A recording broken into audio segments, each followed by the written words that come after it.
하나님께서는 주의 날 주의 영으로 감동된 사도 요한에게 임하셔서 하나님께서 교회들에게 들려주시고 보여주시기를 원하셨던 것들을 듣게 하시고 보게 하셨습니다.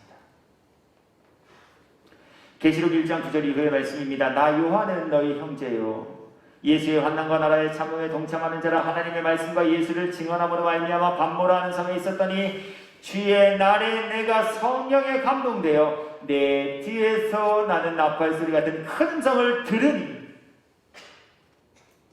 이르되 내가 보는 것을 두루마리에 있어서 에베소, 서마나, 버가모, 두아디라, 사데, 빌라델비아, 라오디게아 등 7 교회에 보내라 하시기로.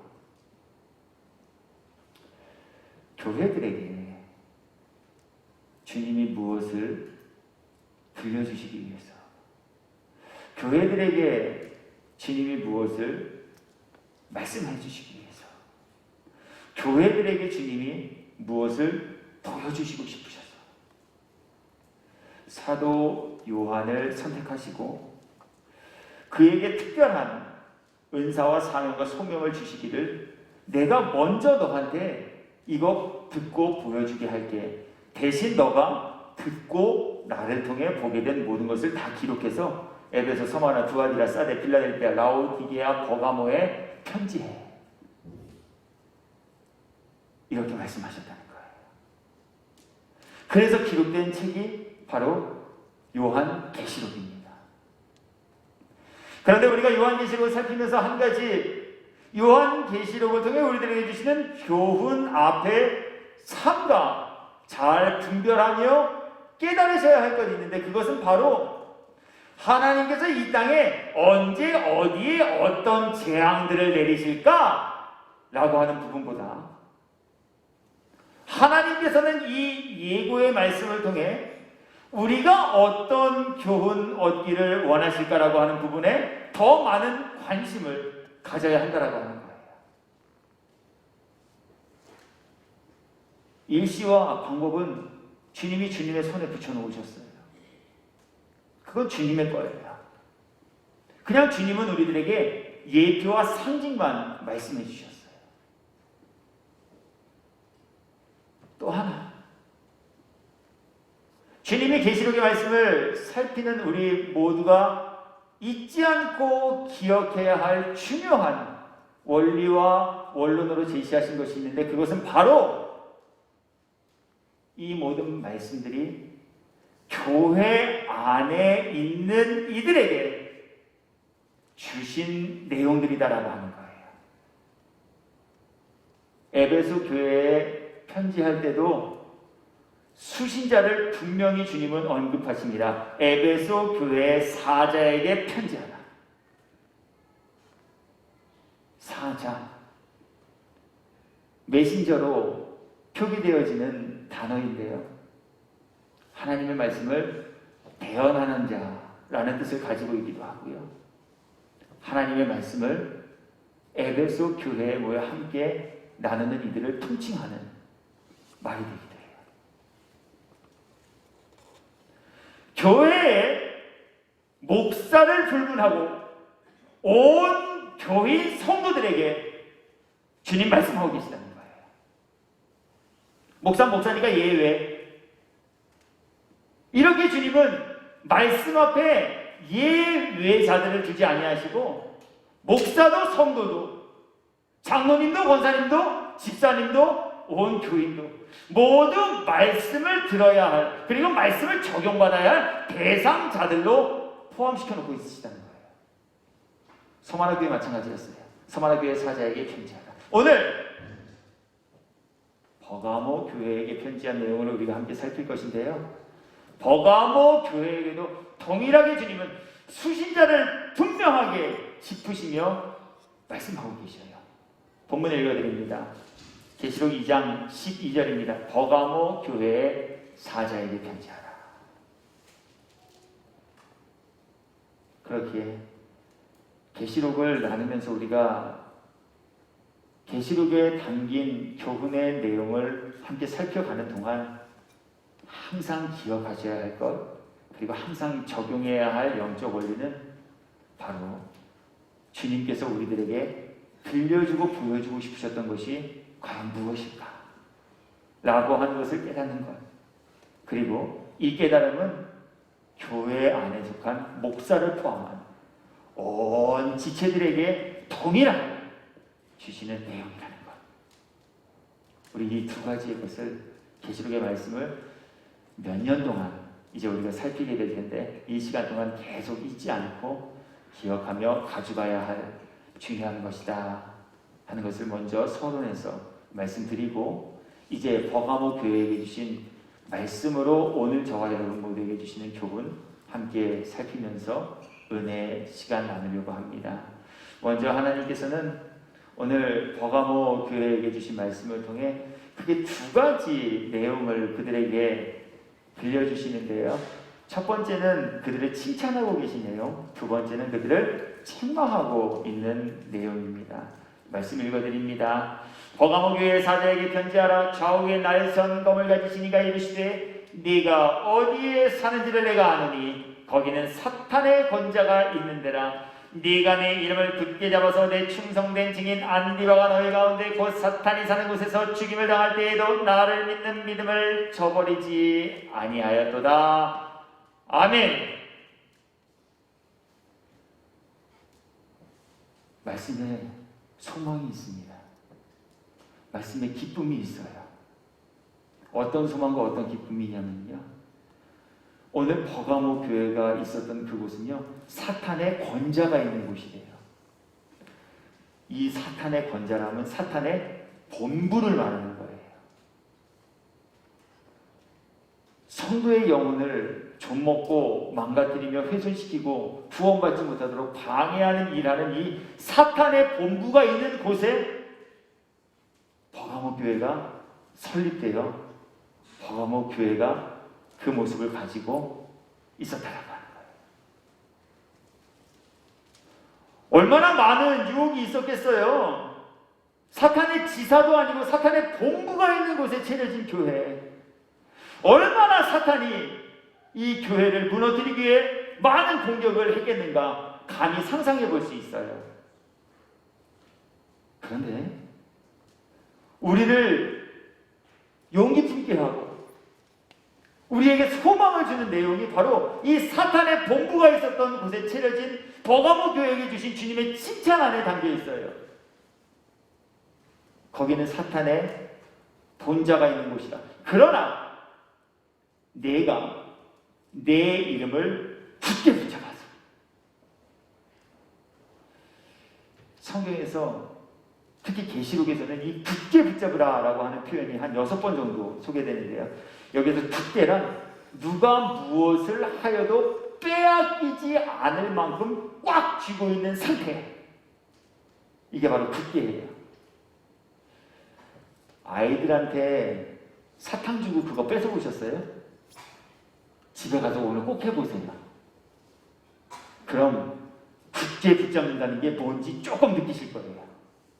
와, 어디서 그런 힘 나오는지 몰라요. 절대 뺏기지 않습니다. 손가락 펴지지 않아요.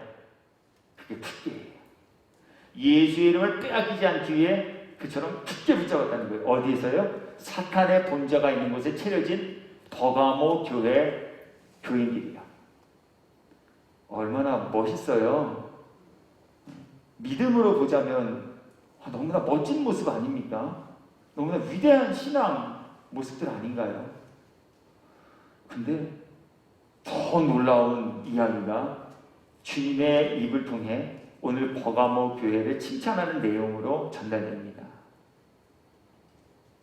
내 이름을 굳게 붙잡았을 뿐만이 아니라 내 충성된 증인 안디바가 너희 가운데에서 죽임을 당하게 믿음을 저버리지 아니하였노라. 남 얘기니까 그냥 그렇죠. 이거 우리한테 조금만 적용해 봅시다. 같은 교회에 다니는 권속인데요. 같은 믿음의 동역자, 동지들인데요. 제가 목사로서 하나님의 말씀을 전한 이후로 누군가에게 피습을 당해 죽게 되었다고 하는 거예요. 너무 감동이 없으신데요. 죽어도 괜찮나요? 마음 아프실 거잖아요. 마음만 아프신가요?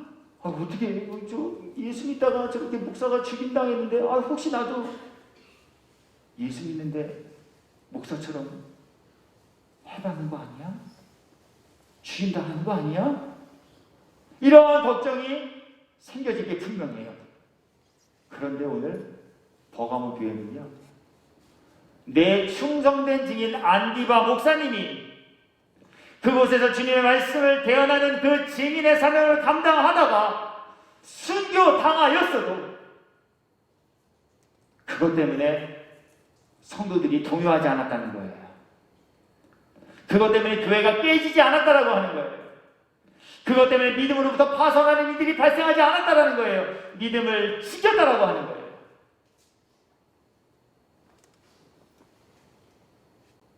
너무나 신앙의 선진들의 모습에서 도전받을 거룩하고 아름다운 모습 때문에 분명해요. 그래서 저는 말씀이 여기에서 끝났으면 얼마나 좋았을까. 나도 저렇게 하고 싶다. 나도 정말 사탄의 본좌가 차려진 곳에 세워진 교회 속에서 예수님의 이름을 어린아이가 자신에게 준 사탄 빼앗기지 않게 꽉 쥐고 있는 것처럼 나도 주님의 이름 꽉 붙잡고 있다가 주님께로부터 칭찬만 받았으면 좋겠다. 두렵지만 어렵지만 힘들 수 있겠지만 순교하는 순교자의 모습 앞에서도 나는 믿음을 지키며 살다가 주님께로부터 인정과 칭찬을 받았으면 좋겠다. 말씀이 여기에서 끝났다면 아마 우리가 이런 희망적인 내용들을 함께 살피고 나누면서 기쁜 은혜를 나눌 수 있었을 거예요. 근데 말씀이 여기서 끝나지 않습니다. 그러나 앞에 있는 내용과는 정반대되어지는 내용이 소개되어질 것을 암시하는 접속사 그러나 아니나 다를까요? 내게 두어 가지 책망할 것이 있습니다. 칭찬 뒤에 책망이 따라붙었습니다. 그래서 저는 오늘 사탄의 본좌가 차려진 그곳에 세워진 버가모 교회, 충성된 증인 안디바가 순교당하여서도 동요하지 않고 믿음을 지키며 살았던 그들이 어쩌다가 주님께로부터 책망을 받게 되고 주님은 무엇 때문에 그들을 지금 책망하고 계신가? 이 책망의 내용 가운데 담긴 교훈을 이제 함께 살피면서 은혜를 나누려고 합니다. 먼저 주님은 버가모 교회에게 주신 이 말씀을 통해 주님의 책망이 무엇이며 주님의 책망이 어디에 있는지를 우리들에게 말씀하고 있습니다. 14절과 15절 말씀입니다. 그러나 내게 두어 가지 책망할 것이 있나니 거기 네게 발람의 교훈을 지키는 자들이 있도다. 발람의 교훈을 지키는 자들을 주님은 책망하고 계십니다. 그런데 이 발람의 교훈이란 과연 무엇일까? 이어지는 다음 구절에서 조금 그 내용을 우리들에게 보여주셔요. 발람의 교훈을 지킴으로 주님께로부터 책망받은 사람들, 그들은 바로 성도 앞에, 교인 앞에, 목사 앞에, 교회 앞에 걸림돌을 놓음으로 인해 교회를 넘어지게 하고 목사를 넘어지게 하고 교인을 넘어지게 하며 성도를 넘어지게 하는 일하는 사람들, 그들을 오늘 주님은 발람의 교훈을 따르는 이들이요, 발람이 이스라엘 앞에 걸림돌을 놓아 그들로 하여금 행음하게 하고 그들로 하여금 음행하게 하며 그들로 하여금 우상 숭배하게 하는 죄를 짓게 하였던 그 일을 지금도 교회 안에서 하는 사람들이 있다 하심을 우리들에게 말씀하시며 보이고 계시다는 거예요. 발람 이야기 조금만 소개해드려야 되겠어요. 아시는 분들도 계실 수 있으나 모르시는 분들도 계실 수 있기에 성경에 소개되고 있는 발람 얘기 조금만 설명해 드릴게요. 이 발람은요, 지난 한 주간 우리가 새벽 시간에 통독하였던 민수기 22장부터 출현되어지는 인물이에요. 이 발람은요, 발락이라는 사람의 요청을 받고 이스라엘 사람들을 저주하는 일 하다가 하나님 앞에 멸망당한 사람이에요. 내용은 이래요. 이스라엘 백성들께서 애굽에 종살이 되는 신분으로 전락하게 됩니다.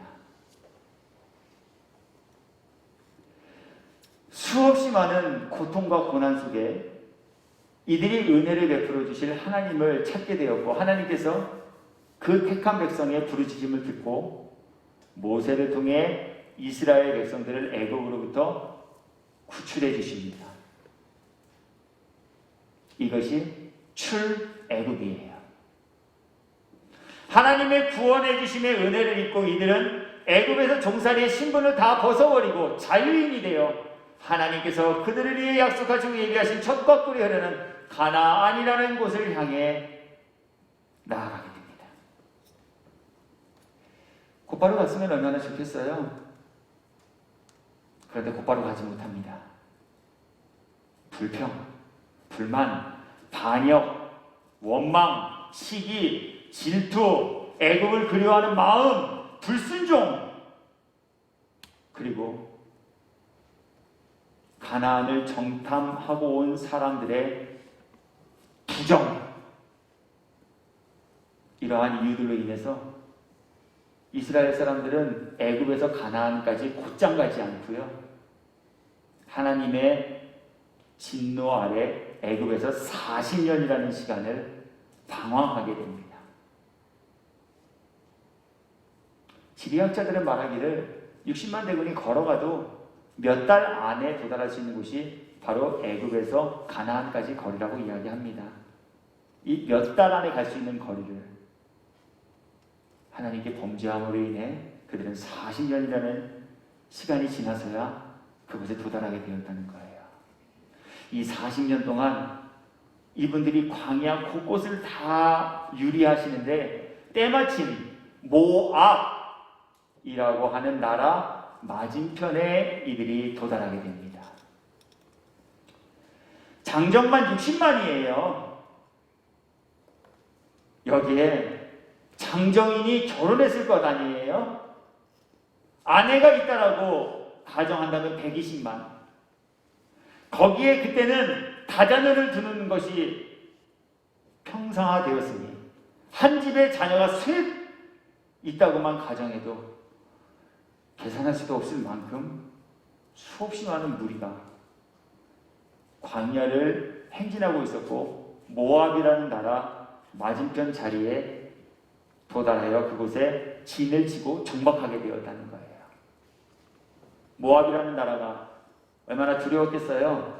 그래서 당시 모압의 왕 발락이라는 사람이 예언자 발람을 초청하여서 이 이스라엘 사람들 때문에 우리가 심히 마음이 두려우니 이들이 망하게 되도록, 이들이 속히 우리의 주변 지역에서 떠나갈 수 있도록 이들을 저주해 주십시오 라고 하는 요청을 발람에게 합니다. 여기까지의 내용을 민수기 22장 말씀 읽어드림으로 다시 설명해드리도록 하겠습니다. 성경은 민수기 22장 1절부터 6절까지의 말씀을 읽어드립니다. 이스라엘 자손이 또 길을 떠나 모압 평지에 진을 쳤으니 요단 건너편 곧 여리고 맞은편이더라. 십볼의 아들 발락이 이스라엘이 아모리인에게 행한 모든 일을 보았으므로 모압이 심히 두려워하였으니 이스라엘 백성이 많음으로 말미암아 모압이 이스라엘 자손 때문에 번민하더라. 미디안 장로들에게 이르되 이제 이 무리가 소가 밭에 풀을 뜯어먹은 같이 우리 사방에 있는 것을 다 뜯어먹으리오다 하니 그때 십볼의 아들 발락이 모압 왕이었더라. 그가 사신을 보올의 아들 발람의 고향인 강가 부들에 보내어 발람을 부르게 하여 이르되 보라, 한 민족이 애굽에서 나왔는데 그들이 지면에 덮여서 우리 맞은편에 거주하였고 우리보다 강하니 청하건대 와서 나를 위하여 이 백성을 저주하라. 내가 혹 그들을 쳐서 이겨 이 땅에서 몰아내리라. 그랬더니 이 모압 왕 발락의 요청을 들었던 발람이 그것을 흔쾌히 거절해버립니다. 할 수 없어요. 왜냐하면 지금 당신이 나한테 저주해달라고 하는 이 이스라엘 사람들은요, 하나님께로부터 은혜를 입은 사람들이에요. 그런데 제가 어떻게 이들을 저주할 수 있겠어요? 못합니다. 발람의 이 1차 거절에 굴하지 않고 삼고초려합니다. 사신들과 고관 대작들을 차례로 발람에게 보내요. 끊임없이 발람으로 하여금 이스라엘을 저주하는 일 하게 해달라고 요청합니다. 그때마다 발람도 역시 거절하게 됩니다.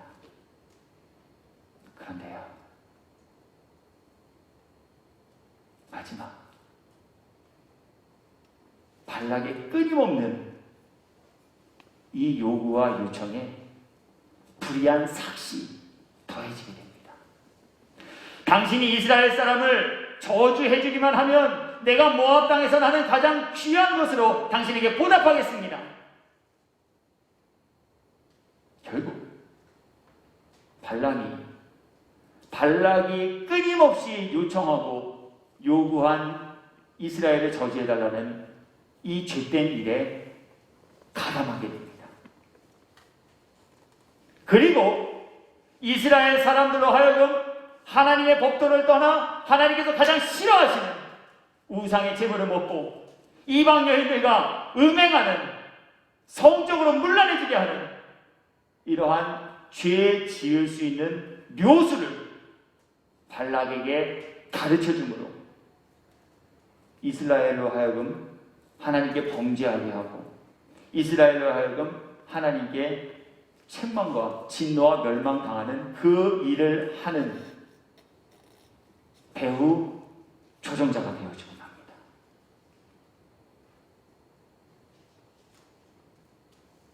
오늘 주님이 버가모 교회에게 그들의 숭고한 믿음을 칭찬하신과 더불어 오늘 그들에게 주신 책망의 내용 가운데 바로 교회 안에 이러한 이들이 있다라고 하는 것을 주님이 말씀하시며 바로 이러한 이들은 주님께로부터 책망받을 이들이 된다라고 하심을 알려주고 계시다는 거예요. 왜 그랬을까요? 지금 버가모 교회도 이처럼 믿음이 좋은데 왜 발람의 교훈을 따르는 이들이 발생하게 되었을까요? 발람, 왜 3번, 4번씩이나 하나님께서 당나귀 입을 열어 발람에게 깨달음을 주셨을 때 그 깨달음 앞에서 자복하며 내가 하나님이 택하신 이스라엘 백성들을 저주할 수 없습니다, 이렇게 결단했던 그가 어쩌다가 발락에게 이스라엘을 넘어지게 하는 악한 방법을 전달해 줌으로 인해 이스라엘의 병들고 하나님의 진노의 자리까지 나아가게 하는 그 중심적이고 핵심적인 역할을 하게 되었을까라고 하는 거예요. 성경은 그에 관해 이렇게 우리들에게 말씀합니다. 베드로후서 2장 15절입니다. 그들이 바른 길을 떠나 미혹되어 부올의 아들 발람의 길을 따르는도다. 그는 불의의 삭슬 사랑하다가.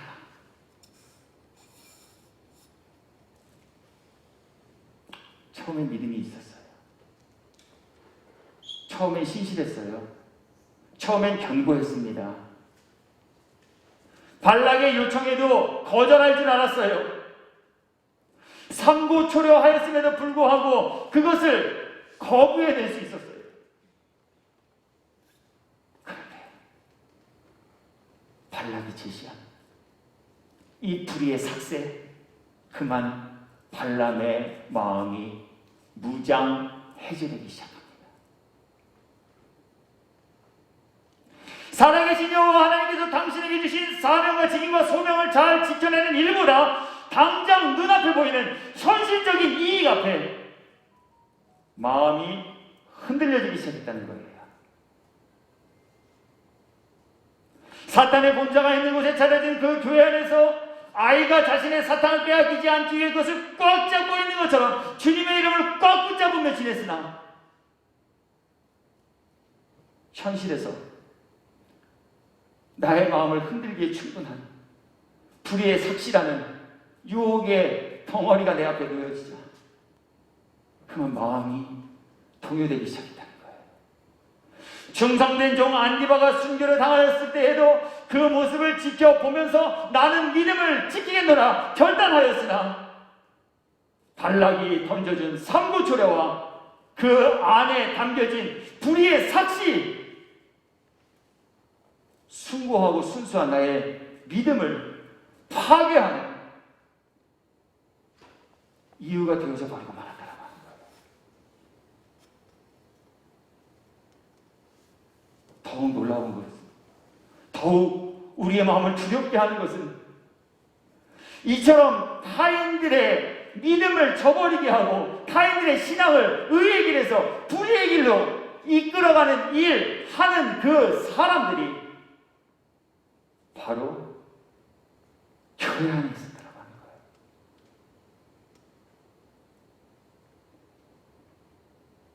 오늘 주님 버가모 교회를 책망하시는 내용 통해 우리에게 이 교훈 전해주고 계셔요. 말씀으로 우리의 믿음과 신앙의 모습도 한번 진단하고 점검받아 보실까요? 여러분들에게도 각자 나름대로의 신앙에 뜨거웠던 그 시기가 있으셨을 거예요.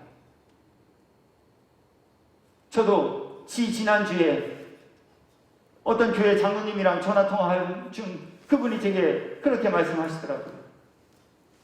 신앙에 뜨거웠던 그 시절이 그립다고 3박 4일 동안 기도원에서 눈물 콧물 빼면서 목이 쉬도록 기도했던 그때가 그립다고.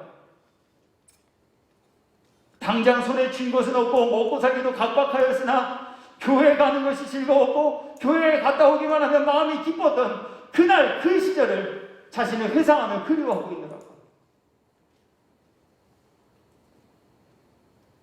우리 모두도 마찬가지예요. 유혹이 찾아왔을 때 떨쳐내버렸던 적도 있어요. 아무리 악한 자가 삼고초려했지만 그 유혹으로부터 믿음을 지켜냈던 그러한 믿음의 숭고함을 유지하던 때가 있었어요. 그러면 그만 발락이 준 마지막 거부할 수 없는 우리 영혼의 가장 취약점, 그 영혼의 아킬레스건이 발락에 의해 건드려지게 되어지자 발람도 맥을 추지 못하고 이스라엘을 죄의 길에 빠지게 하는 요술을 발락에게 알려줌으로 인해 자신도 망하고 이스라엘도 망하게 하는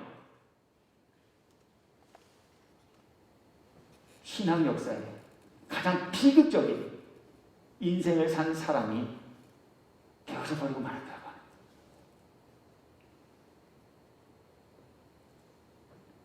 말씀을 보잖아요.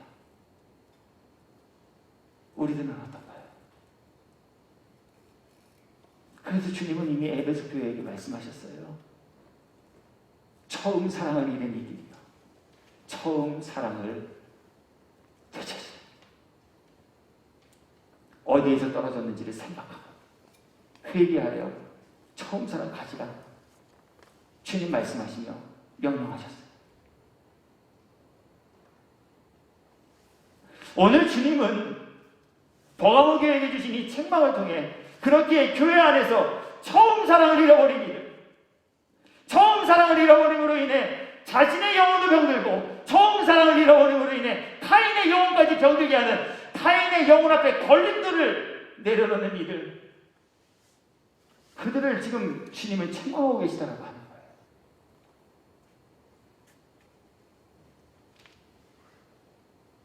두 번째, 주님의 책망을 입은 이는 니골라당의 교훈을 따르는 사람이에요. 니골라 당은요, 사실 성경에서 그 정체를 우리들에게 자세하고 정확하게 설명해 주진 않아요. 그런데 오늘 니골라 당, 이 당의 총수인, 이 당의 교주인 이 니골라에 대해서는 성경이 우리들에게 잠깐 소개를 해주고 있는데, 사도행전 6장에서 이 니골라라고 하는 분이 우리들에게 소개되어지고 있습니다. 이분 어떤 분이었을까요? 오늘 주님께로부터 책망받는 일을 하였던 그 니골라 당의 실질적인 창시자요 교주인 이 니골라, 그분은 어떠한 분이셨을까요? 말씀 읽어드릴게요. 12사도가 모든 제자를 불러 이르되 우리가 하나님의 말씀을 제쳐놓고 접대를 일삼는 것이 마땅하지 아니하니, 형제들아 너희 가운데서 성령과 지혜가 충만하여 칭찬받는 사람 7을 택하라. 우리가 이 일을 그들에게 맡기고 온 무리가 이 말에 기뻐하여 믿음과 성령이 충만한 사람, 스데반과 또 빌립과 브로고로와 니가드로와 디몬과 바메나와 유대교에 입교했던 안디옥 사람 니골라를 택하여 사도들 앞에 세우니, 성령과 지혜가 충만했던 사람, 칭찬받는 사람이에요. 초대교회가 문제를 해결하기 위해 7집사를 선출할 때 모든 이들에게 인정받았던 분이에요. 저분 정도라면 우리 교회에 임원이 되어서 우리 교회를 평안 가운데 잘 세워갈 수 있는 일을 하시기에 충분한 분입니다. 처음은 좋았어요. 그런데 어떻게 됐어요? 끝자락에는 주님께로부터 책망받는 그 당의 총수가 되어버리고 말았어요. 무엇을 뜻해요? 중도 믿음으로부터 파선한 사람들에 대해 주님은 말씀하고 계셔요. 성령 충만함을 입었으나 성령을 소멸한 사람들, 오늘 주님은 그들을 들춰내 보이면서 그들을 책망하고 계셔요.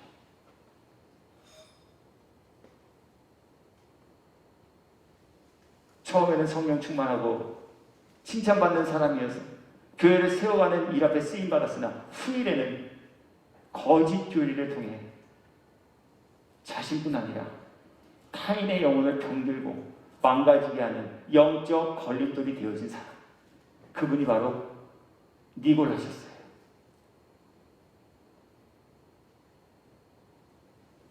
우리 주변에도 이 니골라와 같은 분들은 심심치 않게 우리가 찾아볼 수 있죠. 박태선 씨가 그랬어요. 권신찬 씨가 그랬어요. 처음부터 하나님을 부정한 것이 아니에요. 믿음을 잘 세워가고 있었어요. 타의 모범이 되어질 만한 분들이었어요. 그러나 어떠한 연유에서인지 점점 순수한 천국 가기에 합당한 말씀에 입각한 믿음이 그들 속에서 자취를 감춰가기 시작하고 거짓 교리를 세워 이단의 교주가 되고 거짓 교리를 설파함으로 인해 많은 영혼들을 병들게 하고 구원으로부터 멀어지게 하는 일을 했던 이러한 사람들, 오늘 버가모 교회의 니골라 당뿐이 아니라 정말 주님이 주신 이 말씀에 담긴 원리처럼 오늘날 이 땅에 세워진 교회들 안에서도 이러한 일들이 발생하고 있으며 존재하고 있고 실제적으로 활동하고 있다고 하는 거예요. 니골라 역시도 처음은 좋았으나 끝이 좋지 않은 사람이었어요. 발람 역시도 순수한 믿음과 열정을 가지고 있었으나 불의의 삭새 마음을 빼앗김으로 믿음으로부터 멀어져간 사람이었어요. 이 두 사람을 주님은 오늘 직접적으로 언급하시면서 이들 모두는 주님께로부터 책망받을 불효된 됨을 교훈하고 말씀하고 계시다는 거예요.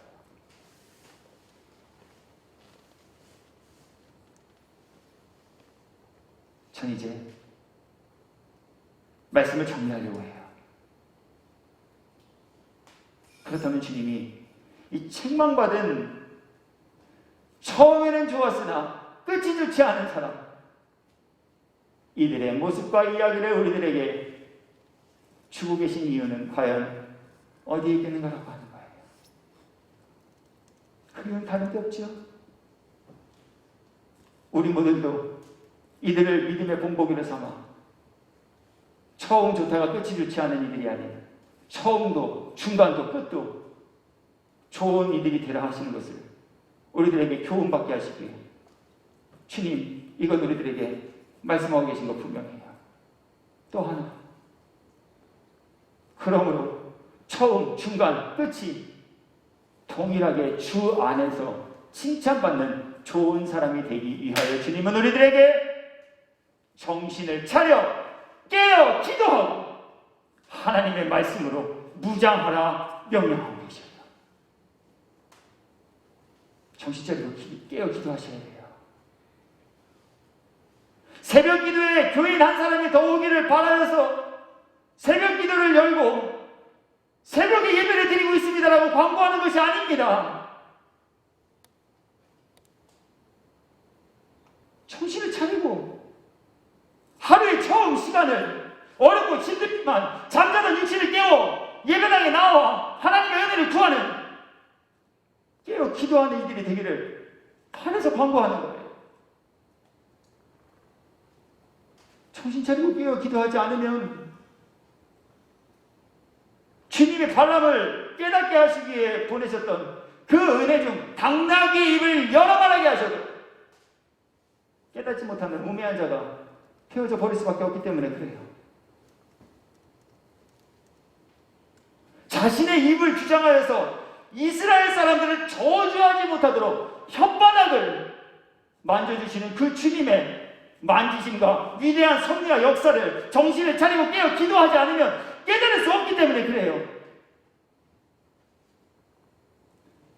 내 영혼을 좀먹게 하는 발락의 미혹과 유혹이 정신을 차리고 깨어 기도하지 않으면 오히려 우리들에게 달콤한 소리처럼 들려와 발락의 유혹에 걸려 넘어가 자신도 타인의 영혼도 망가뜨리는 일을 하는 끝이 좋지 않은 발락이 되어질 수 있기 때문에 그래요.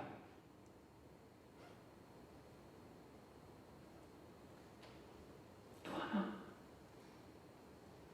주님은 우리들에게 정신을 차려 깨어 기도할 뿐 아니라 하나님의 말씀으로 무장하여 악한 영과의 영적 전쟁에서 승리하는 이들이 되라 말씀하셔요. 설교하기 싫어서 새벽에 성경 통독하는 것 아니에요. 교회가 할 일 없고 교회가 돈 쓸 데 없어서 성경 통독하자라고 광고하고 40일 동안 낮 밤으로 한 분이라도 더 성경 말씀이 있는 곳에 참여하게 해드리기 위해 그 일을 하는 것이 아니라는 거예요. 이유와 목적은 오직 하나, 하나님의 말씀만이 바로 발람처럼 되지 않게 하는 능력이요, 하나님의 말씀만이 우리를 니골라 당의 교훈으로부터 지키는 힘과 능력이 되어지기에 매일 새벽 하나님의 말씀을 읽고 교회가 1년에 2차례 성경을 40일 동안 통독하는 일도 하고 하나님의 말씀이 우리의 영혼을 지키는 힘과 능력이 되기에 하나님의 말씀 읽는 일에 함께 동참하자 라고 광고하며 권면 드리는 거예요. 보시기 바래요. 우리 인생에게는 발람에게 찾아왔던 발람과 같은 우리를 넘어지게 하는 유혹이 일회성이 아닌 수없이 많은 시간 동안 찾아오게 되어져요. 점점 그 강도를 높여가기도 해요. 거절할 수 없는 불의의 삭슬 눈앞에 제시하고 그것으로 우리를 넘어지게 하는 영혼의 미끼로 악한 영들을 사용하기도 해요. 야, 주일 하루 문 안 닫으면 오늘 매출이 얼만데? 오늘이 제일 장사 잘 되는 날인데, 대목인데?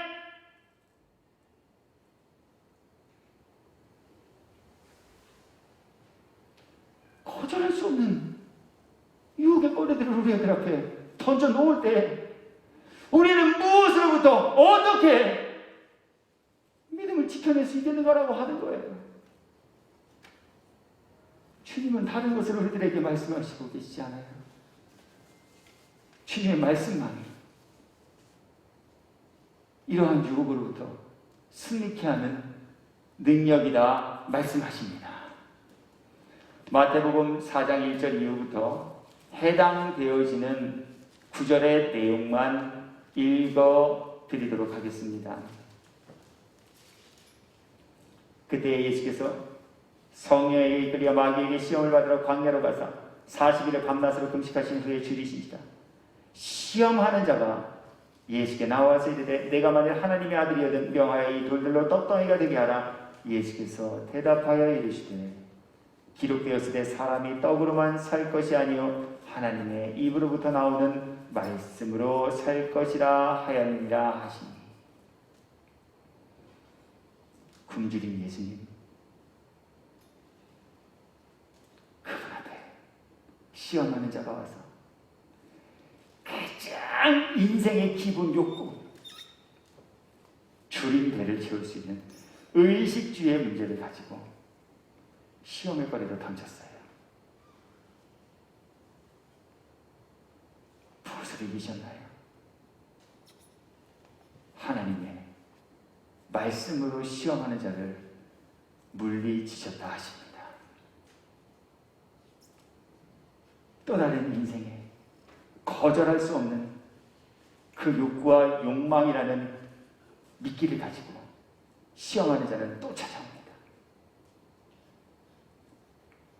이에 마귀가 예수를 거룩한 성으로 데려다가 성전 꼭대기에 세우고 이르되 내가 만일 하나님의 아들이든 뛰어내리라. 기록되었으되 그가 너를 위하여 그의 사자들을 명하시니 그들의 손으로 너를 받들어 바리돌에 부딪히지 않게 하리로다 하였느니라. 예수께서 이르시되 또 기록되었으되 주 너의 하나님을 시험하지 말라 하였느니라 하시니. 마귀가 또 그를 데리고 지극히 높은 산으로 가서 천하만국과 그 영광을 보여 이르되 만일 내게 엎드려 경배하면 이 모든 것을 내게 주리라. 얼마나 달콤합니까? 세상 모든 부귀와 영광을 마귀에게 엎드려 절하기만 하면 다 주겠대요.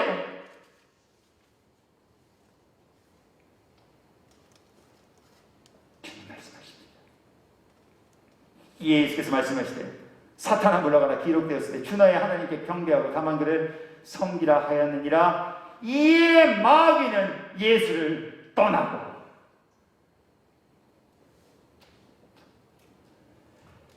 성도 여러분, 사탄의 분자가 있는 곳에서도 믿음을 지켜내셨습니까?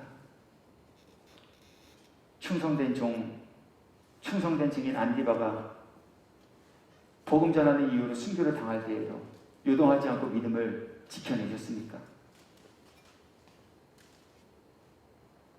그렇다면 이제 주님은 우리들에게 그러한 이들에게 또다시 찾아올 걸림돌을 놓아놓는 발람의 교훈이 있음을 알려주고 계십니다. 주님은 그러한 이들에게 또다시 찾아온 니골라당의 교훈이라는 유혹이 있음을 우리들에게 말씀하고 계십니다. 내가 발람이 되지 말라는 이야기예요. 내가 니골라가 되지 마시라는 이야기예요. 발람과 니골라들이 던져놓은 걸림돌에 정신 차려 깨어 기도하고 말씀으로 무장합니다. 걸려 넘어지지 말라고 주시는 말씀이에요. 한 주간 지내시면서 오늘 함께 나눈 이 말씀이 기억나고 깨달아지며 믿어지는 은혜를 입은 이들 되셔서 발람도 되지 마시고 니골라도 되지 마시고 무엇보다 발람과 니골라가 던져놓은 영혼의 걸림돌에 걸려 넘어지는 이들이 되지 않기를 예수 그리스도의 이름으로 축복합니다. 우리 그래서 십자가, 하나님께서 믿음 잘 지킨 이들을 위하여 예배해 놓으신 천국에서 구원의 기쁨, 영생의 복락, 모두가 영원히 입고 누리며 지내시기에 합당한 성도의 길을 주 예수 그리스도의 이름으로 축원합니다.